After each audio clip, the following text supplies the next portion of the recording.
As you might be aware, we have a new online exhibition that just launched as a whole last week. And it is called Companion Pieces, Seeing Through Photographs 2020.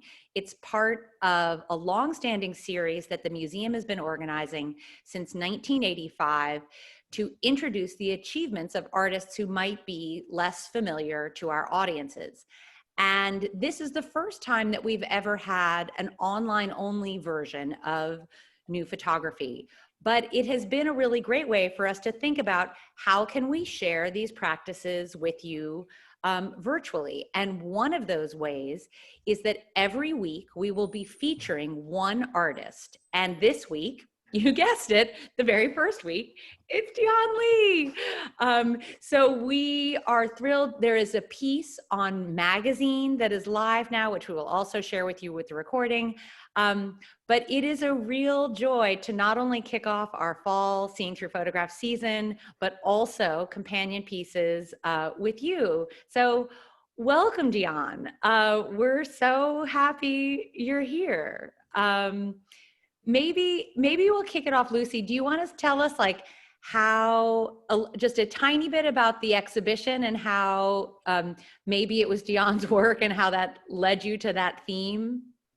Or sure. How it fits with that? Sure, yeah, I'm happy to talk about it. So as Sarah mentioned, the latest iteration of New Photography has just launched, and it's kind of in a partial launch because as she mentioned, there are 8 participants this year, and each week we will feature one of them. And so Dionne is the first of those participants to be featured, and we get to see her work and hear directly from her, although you'll be hearing a lot from her today on MoMA's magazine, and there's a link to it from the exhibition page.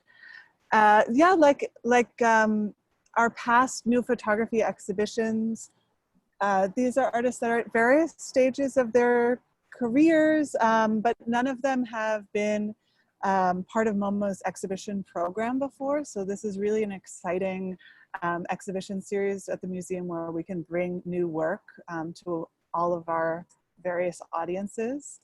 And this year the theme is about the way photographs talk to one another. It's called Companion Pieces, really thinking about multiple parts and the relationships they have.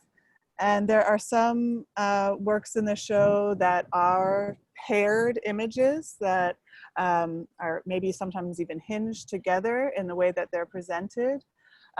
There are other works in the show that think about photographic series, which all of you who are parts of this Seeing Through Photographs community have already, I'm sure, thought a lot about this kind of idea of putting together a series of photographs and the relationship of one photograph to the next that a photographer is thinking about in terms of sequence.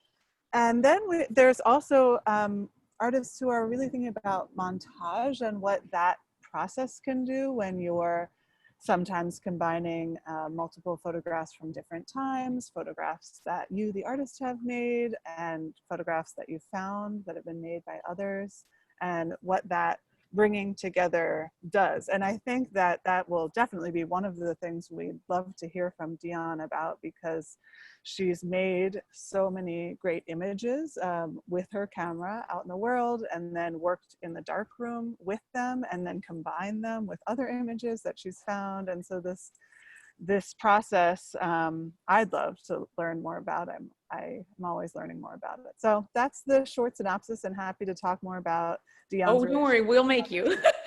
But without further ado, Dionne, let's jump to you and welcome. Thank you so much for being with us today. Before we leave this first slide, and you work also in other media, not just photography, collage, video.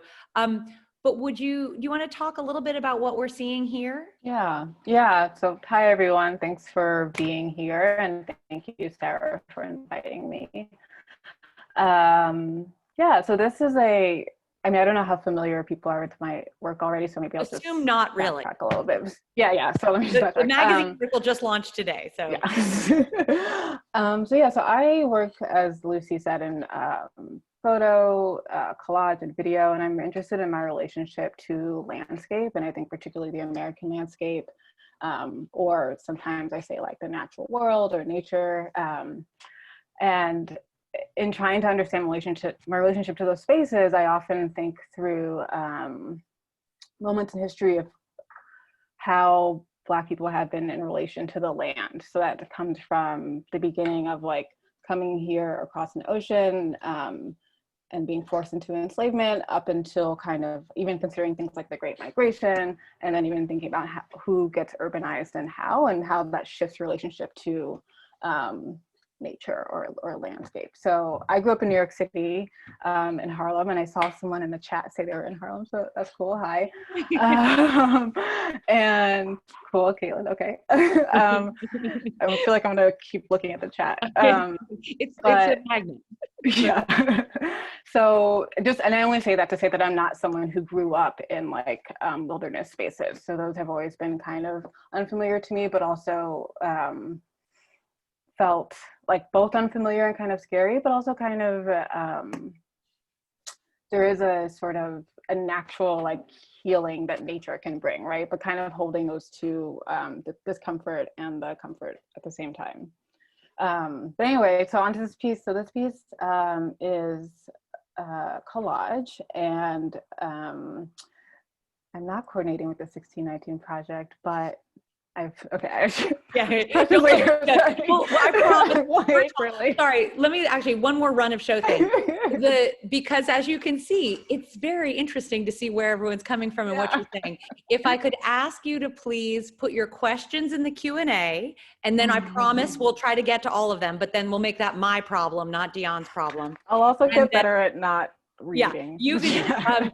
And so if you put your questions in the Q&A, and we'll let Dionne speak for a little bit, but I promise we will get to all of your questions, because I have some that that I'm sure align very well. And anyway, and the Q&A is like 4 icons over from the chat. Probably everyone knows that, but if Lucy, you look down at the bottom, change your photographs, people. They are pros. They know everything. I know. This is my first seeing your photographs, but not theirs. Okay. Anyway, thank you all. Sorry. I know, because I don't want you to feel like you have to respond to everything. I understand. It's cool to engage, but yeah, I can wait.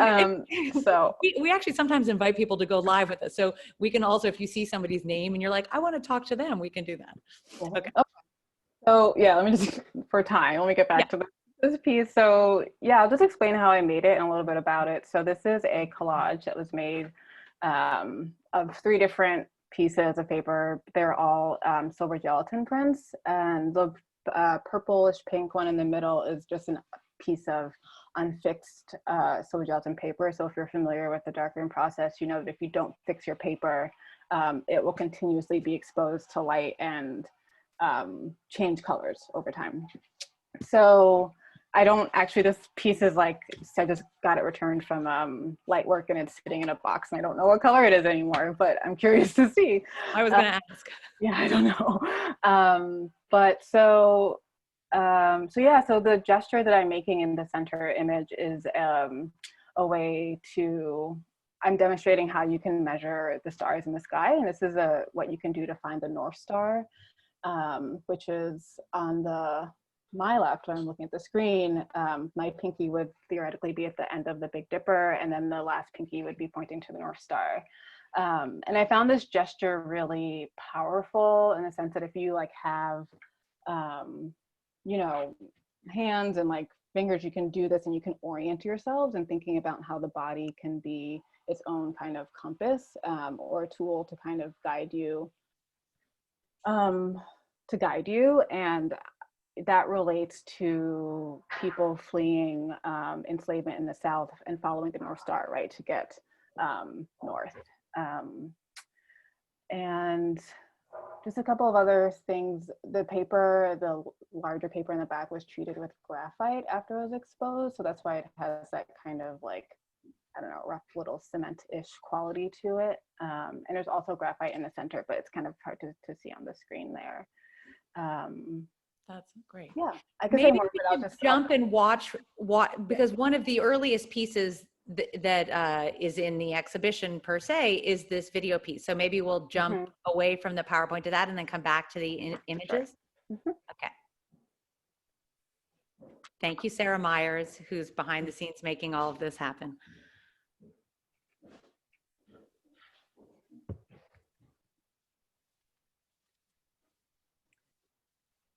This is an excerpt of a piece called Drafts by Dionne from, I think, 2016. 16, yeah. Yeah, and if you go to the feature, you can also watch the full piece, the feature on magazine. It's at the top of the page there.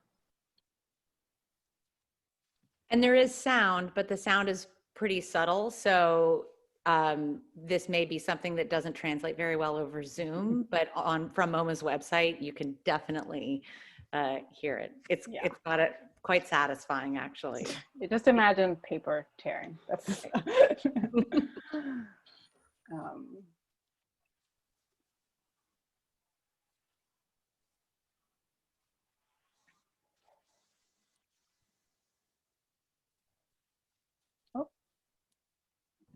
So that was really just a little tidbit to get you excited about it. The whole video is a little more than 4 minutes. Is that right?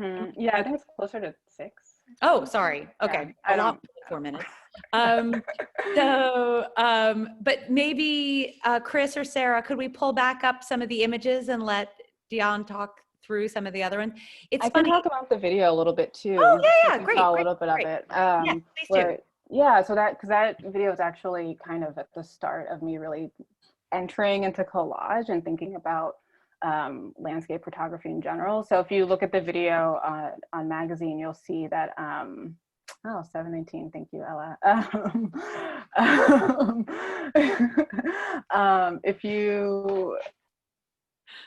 So sorry, again, the chat. The video I made kind of out of a little bit of a frustration. Like I was trying to work in collage, but I wasn't quite getting anywhere. And I had this one copy of this book called The World We Live In, which is a Life publication that just had all these like beautiful images of the outdoors. And I was thinking about the history of landscape photography and how land, particularly in America, is often presented as this like, utopia or like this pristine kind of safe haven, but recognizing that the history is actually more complicated than that.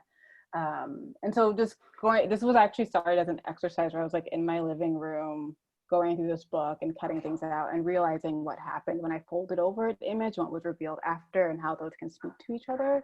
So the video is just me, it's total like well, I planned a couple of things, but it's mostly me improvising, just like with scraps from this book and just trying to create these new juxtapositions and narratives and kind of to point to what narratives exist between images that are, one side of the page and what's on the back and how those speak to each other.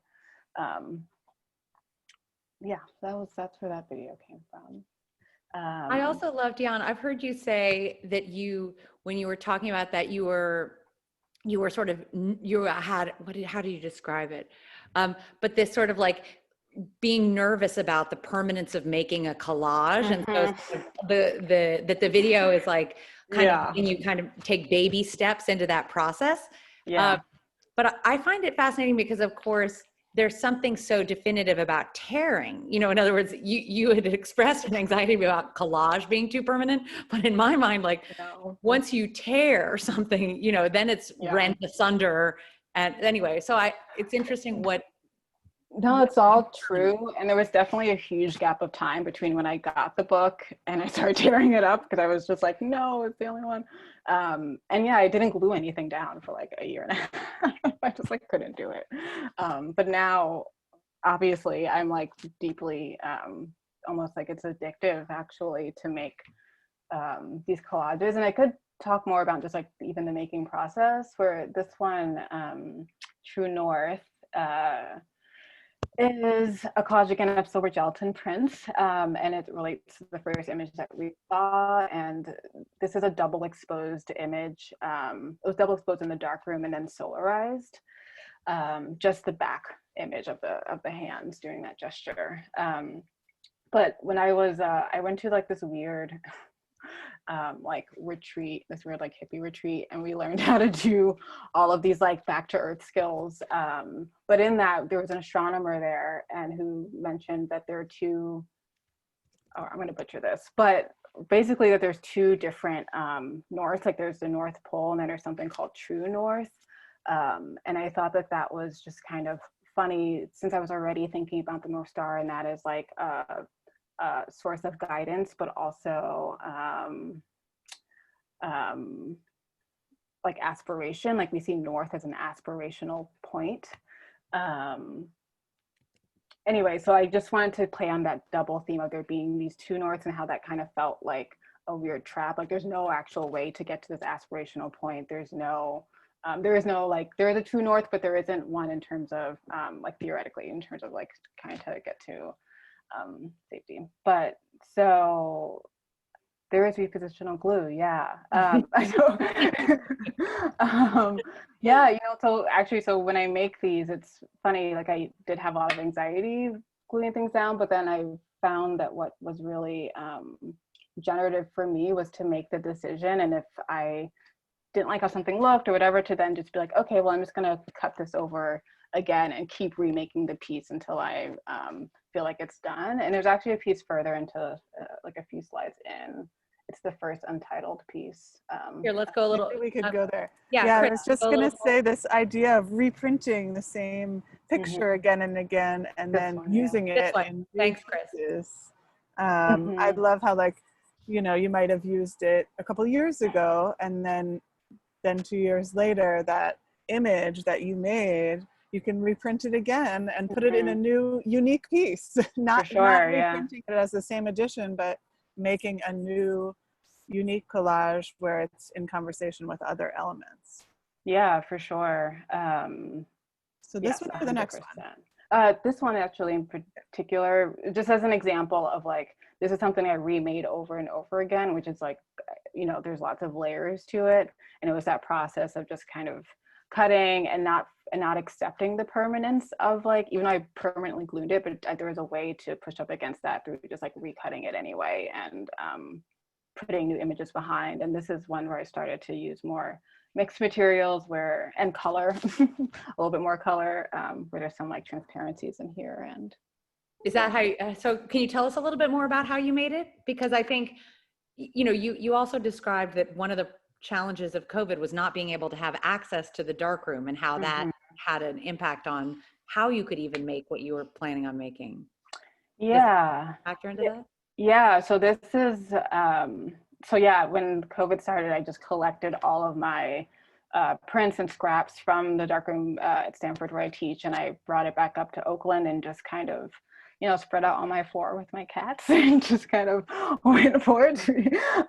And yeah, so this is a combination of, I think these are all found images actually. So the black and white images that I'm like using my cursor, but no one can see that. The black and white images of like the what looks like buildings are from an earthquake book called Peace of Mind in Earthquake County. And that's kind of me reflecting on moving to California and just being scared of like major disaster. But this is also Shane collage party. Yeah. Sorry, chat again. But so this from an earthquake book, and kind of it being at the beginning of COVID was really interesting, because I was like focused on all the wrong disasters, I guess, or just kind of, I didn't anticipate something like a pandemic. But this was a really like emotional piece to make, because it was one of the first things I made, and since the pandemic and since being in lockdown, and it was really the most freeing piece as well. And it also has a different feel, I think, from some of the other works that are in the show. That's a little bit more like urgent and a little bit more chaotic, which I think just reflects the headspace that I was in. And there have been a few questions about whether you work with analog, you know, or chemical, digital, and also the scale. Would you help? It's one of the things we really miss when we're talking about it like this. We can't see it in person. It's like, how big is it? How big are the little components and things like that? So these are all quite small. They're either 11 by 14 or 12 by 16. I think this one's even a little bit smaller, maybe like 9 by 10 or something like that. So they're all really small when you see them in person. And yeah, so my process is a couple of things. When I use found imagery, I sometimes will scan them and print something called a digital negative, and that's what I take into the darkroom to make prints of these found images, which I also like that process in terms of thinking about authorship and just like, again, like reproducing what it means to reproduce images. And there's also something funny about turning something like that you find in a book into a digital form, then bringing it back into the darkroom and then presenting it as this like precious silver gelatin print that I will later like destroy in a sense.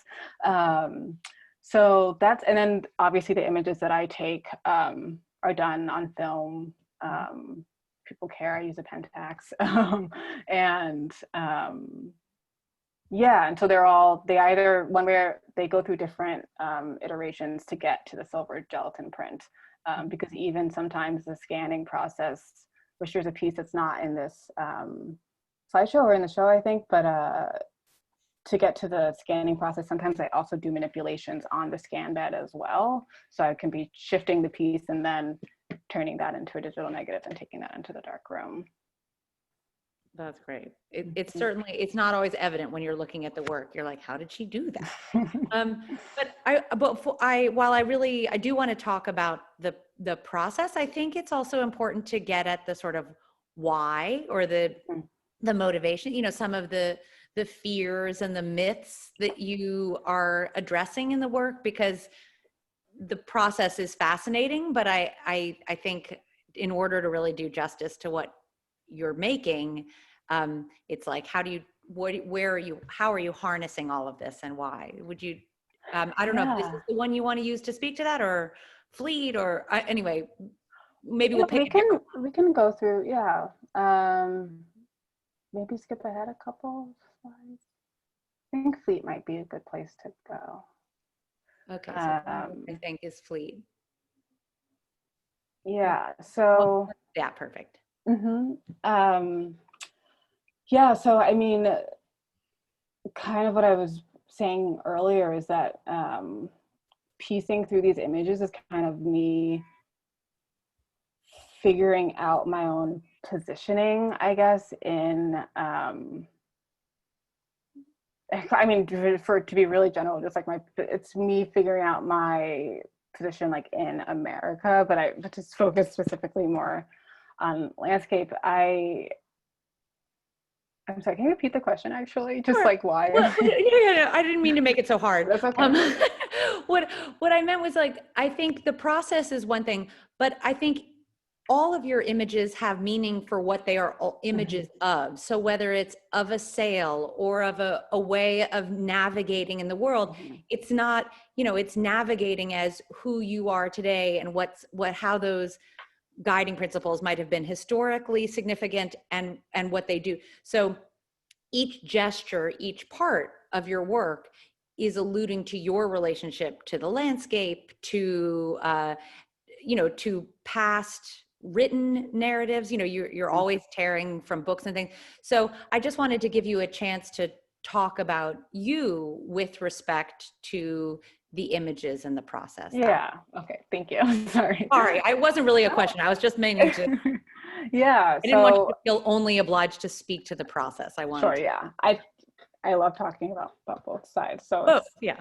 So Fleet is actually the perfect piece to like respond to that with then. So this image is from an instructional sailing book. And it's the same sail actually repeated over and over again. And I started getting interested in water and sailing after I took a sailing trip with a friend. And there's also a nautical consignment shop here in Oakland that I like to visit for materials. Anyway, so I was interested in the sail because when I went sailing, my experience, it was just it was really beautiful, but it also, water is a fraught place in terms of when I think about like my lineage. So I always look back into history and think, okay, what does it mean that a group of people, are forced to another country over rough waters, right? Some throwing themselves over, some dying from other causes or diseases or abuse.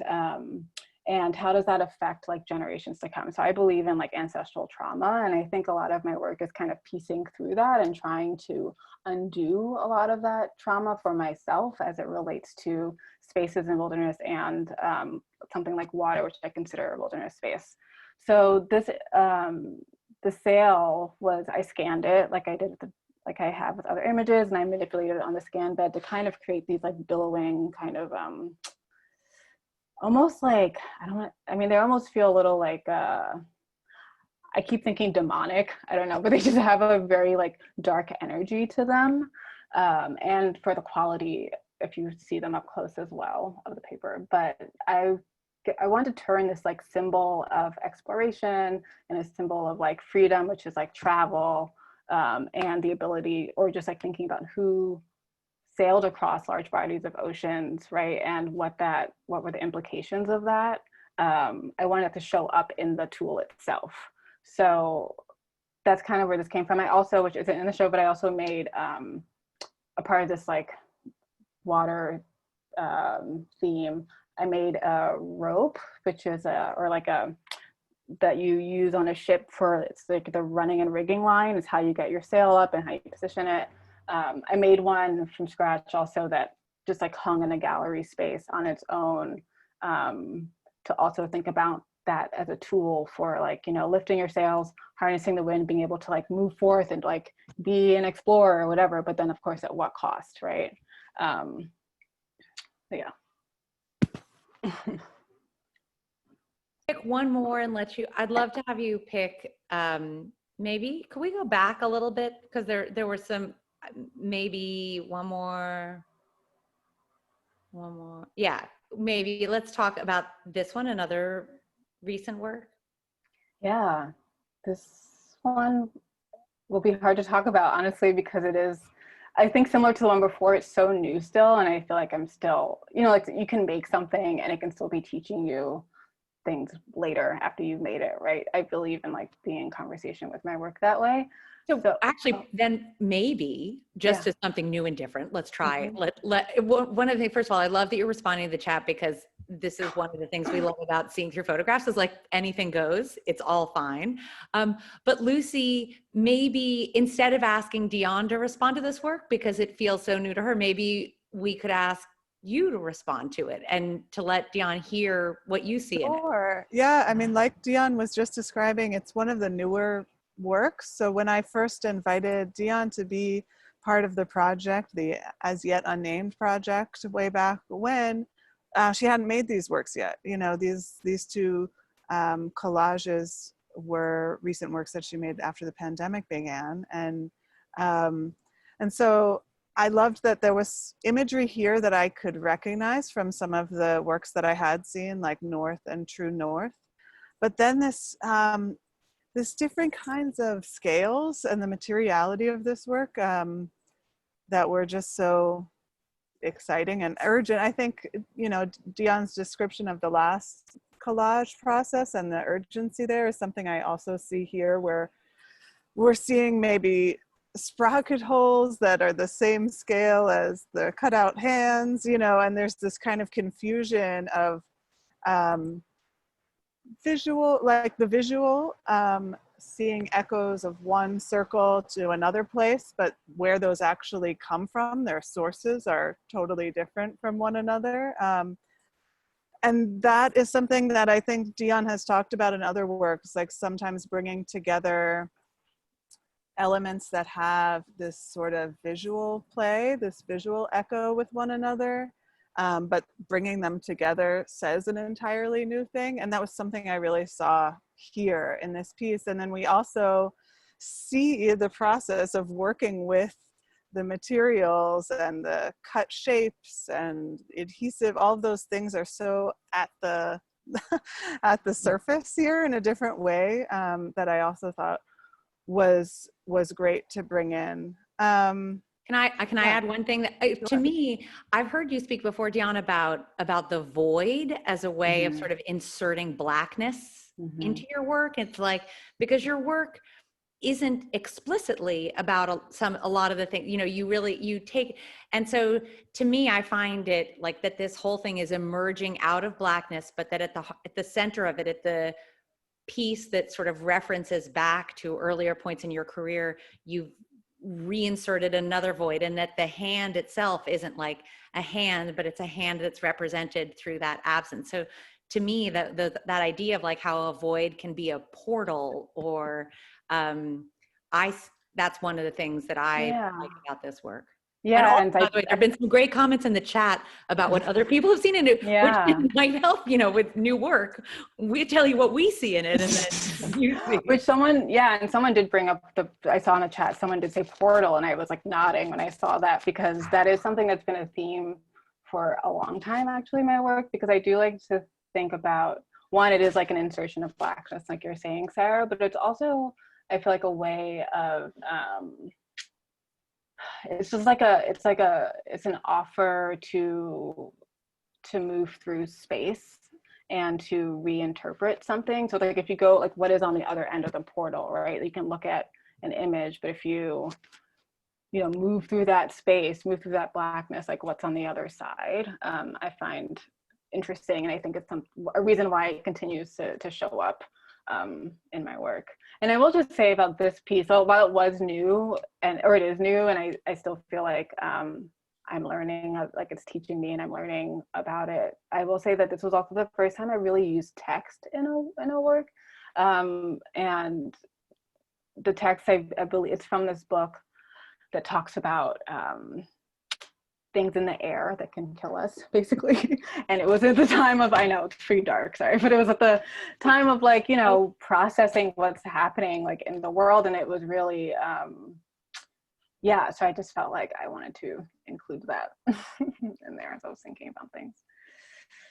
One of our learners has asked, Nate Paluga asked, is there such a thing as Black photography? And if so, how would you define it? And then, of course, also asking, what camera lens do you use?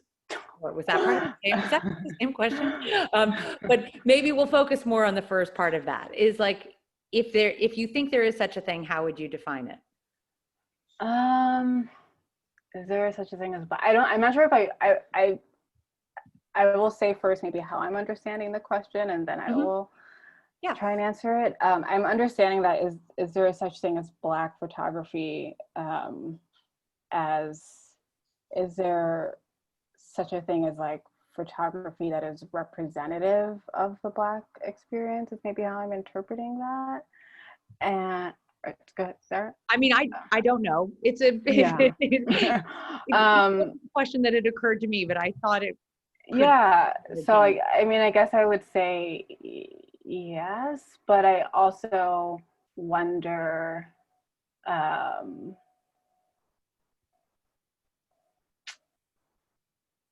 yes, I guess my answer is yes. But I think that that's broad, and I don't know what, to speak to that experience, I don't know what that can like encompass so many things. Like that's like a limitless space to me. Whatever we might consider Black photography to be. I agree.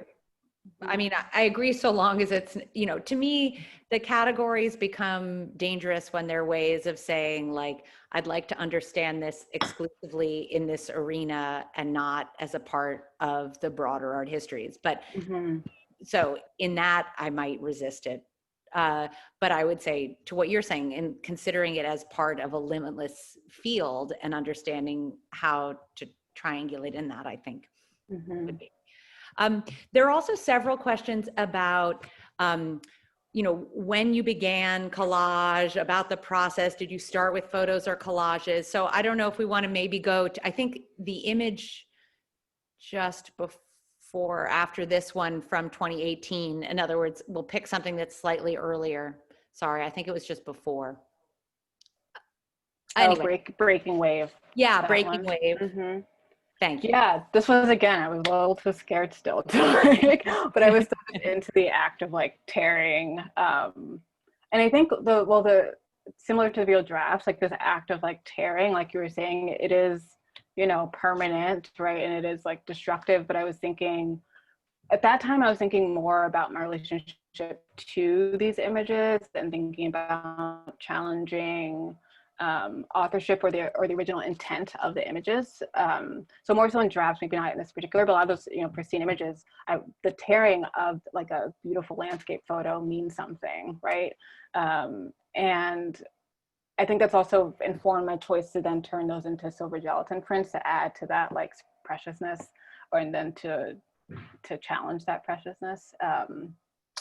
But yeah, this one was just like, this is like a one-off piece that I made when I was thinking, kind of also before I started thinking about water more, but just thinking about like what's, you know, this ominous wave coming towards me and almost wanting to feel like I had some sort of control of what's coming to shore, right? Or what's, and also thinking about like, when I was thinking about the ocean, I was also thinking about when the waves come to shore, what do they wash away? What do they leave behind? What do they bring to the surface? And again, there's that, it kind of reminds me of that portal theme that we were talking about earlier. It's just like when something moves through space, what does it take with it and what does it leave behind? Yeah. Yeah, and I always think of waves as like, sorry, go ahead, Lucy. No. What do you think of waves? I was just gonna say, when I think of waves, and I think of sort of overall movements and whether they be artistic or personal, it's like that a wave in the middle of the ocean is barely registered, and that it's only when it comes to shore that you then see it and sort of feel its strength.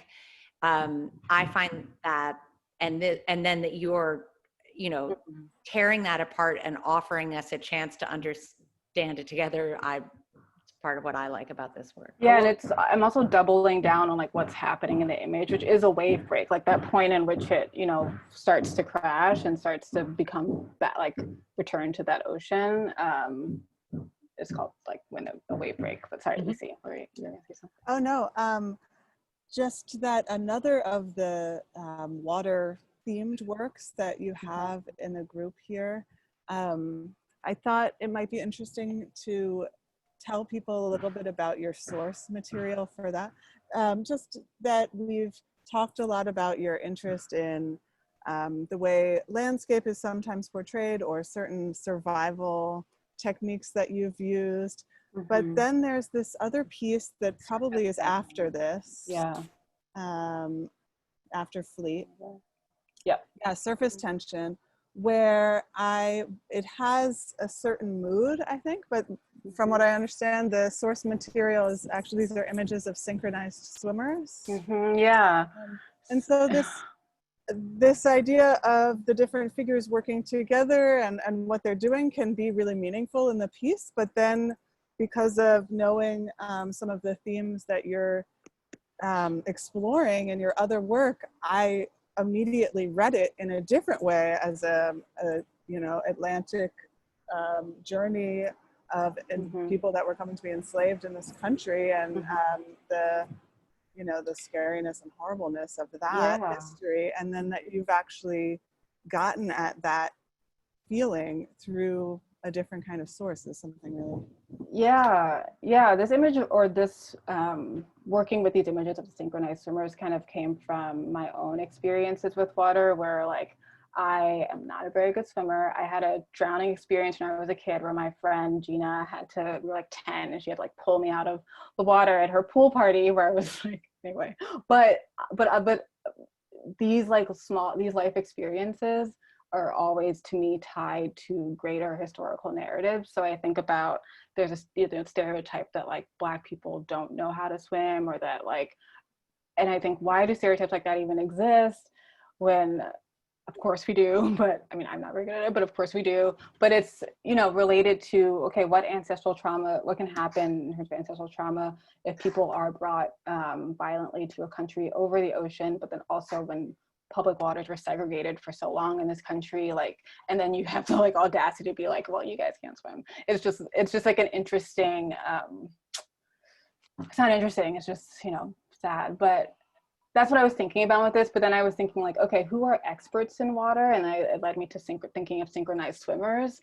And I went down a huge rabbit hole of just really getting into like videos of them moving and things like that. But then of course there is this relationship between you know, how the bodies look when they're just floating in water. And this is also a solarized print, so the figures, the colors are inverted, which is why they're have like a white outline on along their bodies. Yeah, and there was another piece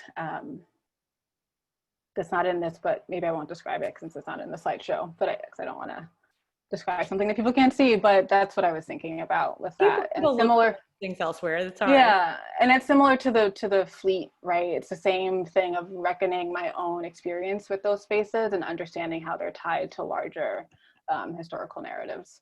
Actually, if you tell us the title, I'll add it to the course so that at least in the forum. What's the name of it? Oh, sure. It's called Floaters. Okay. All right, so we'll add like that. So one of the questions that came in advance that I would be interested to hear you. Yeah, please. By the way, you're welcome to have a glass of water. I'm sorry. Oh, it's cool. No, I've been drinking water. So Thierry Goyver asked, in your artworks, you manipulated the forces of nature, like searching for a water source. The magnetic ones tied to the north, stellar force from the origins of the birth of the stars and the galaxies, and you include your hands to create these art pieces.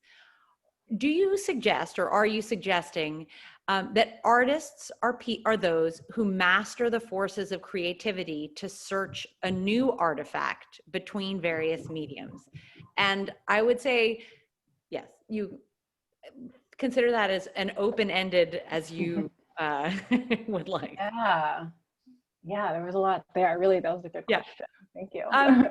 But I think about harnessing all of these forces in nature, whether they be, you know. Yeah, I mean, I think about it in a sense that I feel very strongly that this is something. I mean, I'm doing this, but I think about our body, how our body can be used as a tool for our own survival, and I'm looking to these like. You know, I believe the person who asked that question is referencing a video of mine called Challenger Deep, where I'm water dowsing for like a very long time in a field, which is, if you don't know, is it's like a way to locate groundwater with some metal rods, or sometimes people use a pendulum or a stick of some sort.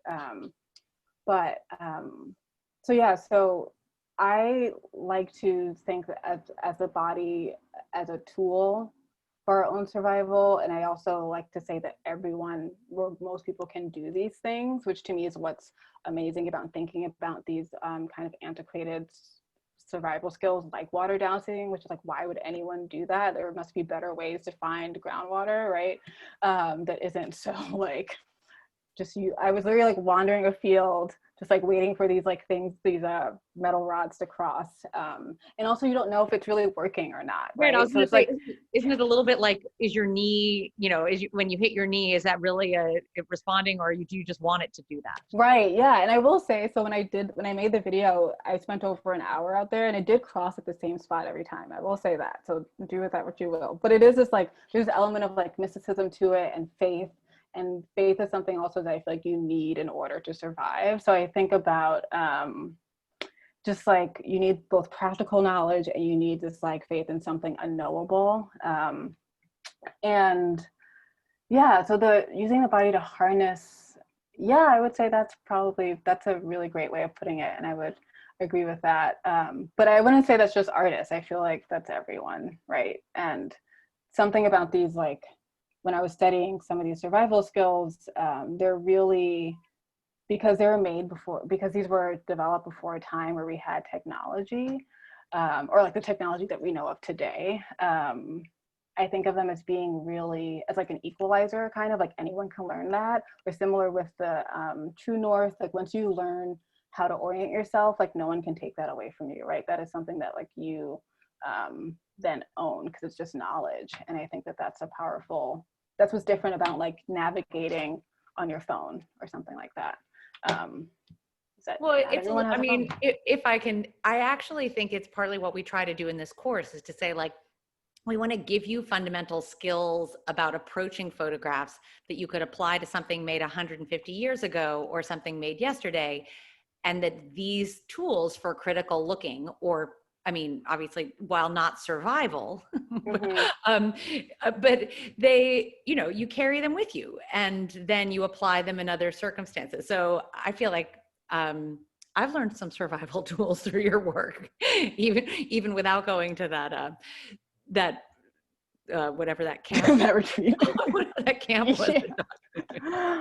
Yeah. What I don't know if you're one. I'm just trying to think also of another. Frances Benjamin Johnston is an artist from the early 20th century, late 19th century, who's in this course, and she made a series of photographs at a school called the Hampton Institute, now Hampton University, and one of the controversies around the sort of pedagogical intent of the school back then was that it was teaching farming skills, agricultural skills to what were then newly freed slaves and some Native Americans. And I know so thinking through this sort of relationship to the land, and you've mentioned a recent book, Farming While Black, as sort of another touchstone for you.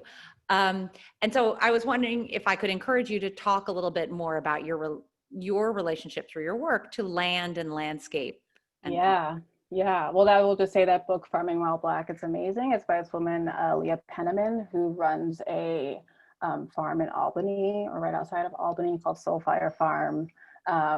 And their farm basically feeds their community. Like they do affordable CSA. Anyway, look them up. I don't need to, but and That's all right. You're allowed to plug for yeah.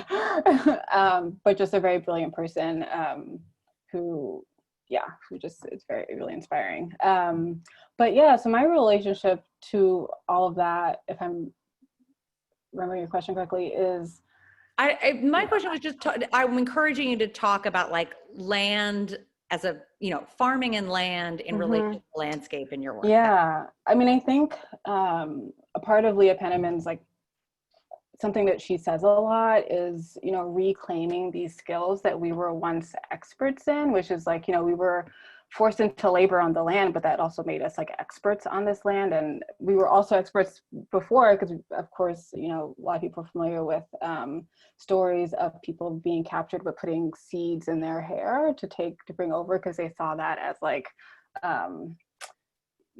so deeply tied to their identity and who they are and to their survival, right? It's like, your crops, your food, of course. So I think a lot about how reason I was interested in like acquiring these skills is as my own way of tying myself back to that and reclaiming that as a skill that isn't just for basically like a corporate enterprise, right? Like, what would it mean if we all fed ourselves or knew how to do that? And this is, again, someone who, like, I grew up in New York City, I live in Oakland now. I've tried really hard to like garden, and I'm trying so hard, and I don't have outdoor space. So it's all these other obstacles. But then I also think about the fact that I live in a very expensive area where I can't live somewhere where I have a yard to have a garden. So again, it's like, who is able to access these skills that are really just innately human? And just I'm actually working on a piece about how I can't, like, how I don't have a garden. Like, I'm working on a video piece about how I just, like, no matter what I do, I cannot get outdoor space, right? Which is just speaks to so many inequities that exist, even for someone who's like as fortunate as I am, right? Yeah. TBD on that one. Well, yeah, by the way, we're all staying tuned, and you're always welcome back for a reprise. So one of the once you're in the Seeing Through Photographs family, you can always come back. We actually, today we have several people, but Dianita Singh is listening in, and Russell Lord, and Shane Millett, as you saw, and a lot of the light work people where you had a residency. So I just, sorry, go ahead. No. I was just gonna, nothing, it's fine. Nope. Chime in. I was just gonna say I didn't have a residency there. Oh, sorry. No, it's okay. Just a show. Yeah. Fine. A show, yeah. And a copy of contact sheet that was dedicated. which was sort of how I got to New York. So anyway, but yes, you're always welcome back But to talk more. Yes, go ahead. No, I'm just reading the chat. I'm so sorry. I'm so bad at that. I'm just like You're not bad merely at all. saying Actually, hi. one of the differences between how we try to run these and like, you know, a very strict webinar is that we like it when the people who are chiming in feel like they can speak to you and connect with you. So there's nothing wrong with responding. We like it. Lucy, do you have any other sort of questions or, you know? Oh, just one thing that was occurring to me that we didn't get to talk about as much. So if people are going to look more, maybe they'd think about this, is kind of a performative, the performance aspect of Dionne's work. We talked about what she was doing, and we see her hands working in so many of the pieces, and we can kind of imagine her in the dark room and then imagine her on her floor with her cats making the collage. But also just that act, what that means to perform an action, and that whole history of doing something with your body, and that we see it, you know, with your own body, like you've performed these things, and that's part of the work. Yeah. I also see that performance as related to the portal as well, where I feel like, I think I mentioned when we talked earlier, Lucy, about the work that when I'm like doing that hand gesture to find the North Star, or when I'm water dousing, or when I, like in that weird retreat I went to, I learned how to make fire from scratch, right? When I'm doing those things, it is kind of creating this portal between like me and everyone who came before, who actually engaged in those skills. And I think that's how I see performance at least working. It is like it's a living portal, I guess, or a way to like speak back and forth. Yeah. Mm-hmm. And so maybe before we end up, I just want to ask, are we ever going to get you back on the East Coast? Like how strong is the connection to the Bay Area now? And one person asked how long you've been there. So maybe, okay. Yeah. And someone else wants to take classes from you, but I'm not positive unless you're enrolled at Stanford that's possible. I don't know. Maybe someday, I don't know. But yeah, I work at Stanford right now. Okay. So if you want to take a class with you, you need to somehow figure out a way to be enrolled at Stanford. Yeah. Yeah. I've heard it's really easy to get into. So you know, no big deal. Yeah, will I come back to New York? You know, I love New York. It's my home. I still feel like I'm adjusting to like West Coast life. I've been here 5 years. I don't know. I love New York. It's always my favorite place, and it's such a part of my identity. Like born and raised, very proud of that. And I was too, actually. Yeah. Oh, great. Cool. Yeah, I don't know. We'll see what happens. I've been interested in like the desert lately, so I'm trying to get to the desert somehow, but we'll see. All right. My in-laws live in Tucson, so maybe we could work on something with it. Come spend Thanksgiving with us, and we'll take it from there. Dionne, do you have any questions for either for Lucy or for me? Or anything alternately, anything else you want to say to the learners before we sign off? I mean, I will just say thank you again for joining, and thank you for having me. And thank you so much, Lucy, for, you know, inviting me and taking so much care with my work. It's been great working with you. And I guess, I mean, maybe I do have a question, which is probably for Lucy, just when you were thinking about, like, I just remember sitting in your office, you talking about the images speaking to each other. And then when I saw Irina's image and what do you call those? Yeah, the travel frame, the hinged frame. Yeah, it all just kind of clicked for me. And I guess I'm wondering like what was the like initial spark that led you to really think through conversations between images and I mean, probably. And how the artists mirror each other. Because I also, looking through the work, I can see that happening. I know, yeah. There's so many ways to talk about this, but I bet actually many people in this course could probably talk about that because, you know, as you're putting together a show or thinking about a project, you're always seeing these connections in images, and then really looking at artists' work and how so many artists were exploring that idea. You know, it's one of the most inherent, you know, at the forefront of the what photography is, this idea that we can